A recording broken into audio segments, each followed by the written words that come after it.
We'll have the next question from the brothers Mike in the center. Hello, doctor.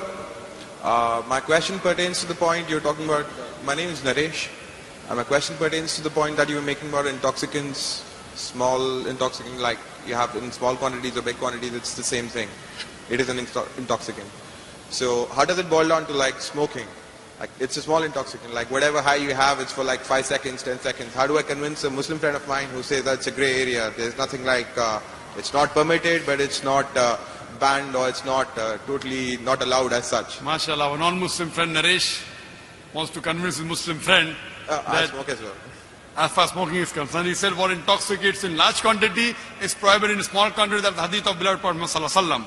Sunan ibn Majah, volume number 3, Book of Intoxicants, chapter number 30, hadith number 3391.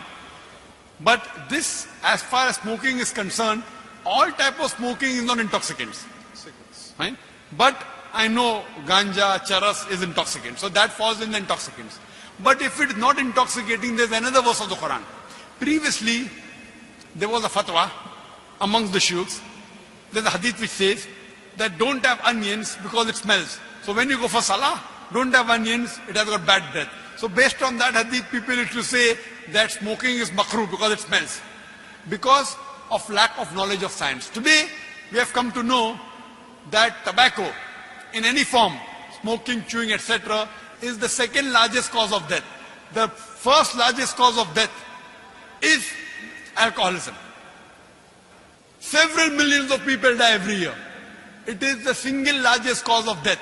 More than terrorism, more than war. Every year millions of people die. The second largest cause of death is tobacco.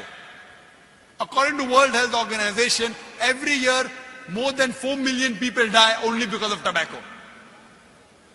Now, based on this, there's a verse of the Quran in Surah Baqarah, chapter number 2, verse number 195, which says, do not make your own hands the cause of your own destruction.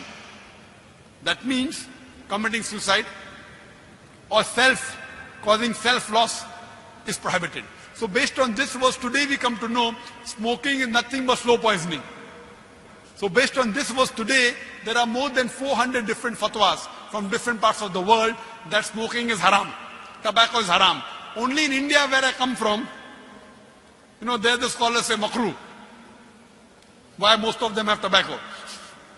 So because many have tobacco, so they say makruh. But today, Saudi Arabia, Egypt, many parts of the world, there are more than 400 fatwas saying that smoking and tobacco in any form, nicotine is haram.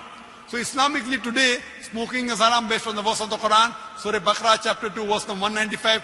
Do not make your own hands the cause of your destruction. So tell this to your friend, give the reference of the Quran, inshallah he'll be convinced if he's a good Muslim. Thank you.